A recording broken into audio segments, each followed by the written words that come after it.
इस्लामाबाद की इंसदाद दहशतगर्दी अदालत ने 4 अक्टूबर एहतजाज केस में बानी PTI की बहनों अलीमा खान और उज़मा खान के वारंट गिरफ्तारी जारी कर दिए। PTI रहनुमाओं दीगर के खिलाफ मुकदमे की समाअत ATC जज ताहिर अब्बास सिप्रा ने की। मुसलसल गैर हाजिरी पर बानी PTI की बहनों अलीमा खान और उज़मा खान के वारंट गिरफ्तारी जारी कर दिए गए। अदालत ने दोनों को गिरफ्तार करके पेश करने का हुक्म देते हुए केस की मजीद समाअत 22 नवंबर तक मुलतवी कर दी। अलीमा खान और उज़मा खान के खिलाफ थाना कोहसार में मुकदमा दर्ज है।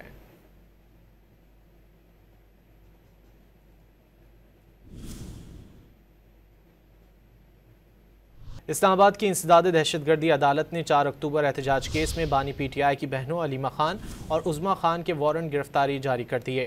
PTI रहनुमाओं दीगर के खिलाफ मुकदमे की समाअत ATC जज ताहिर अब्बास सिप्रा ने की। मुसलसल गैर हाजिरी पर बानी PTI की बहनों अलीमा खान और उज़मा खान के वारंट गिरफ्तारी जारी कर दिए गए। अदालत ने दोनों को गिरफ्तार करके पेश करने का हुक्म देते हुए केस की मजीद समाअत 22 नवंबर तक मुलतवी कर दी। अलीमा खान और उज़मा खान के खिलाफ थाना कोहसार में मुकदमा दर्ज है।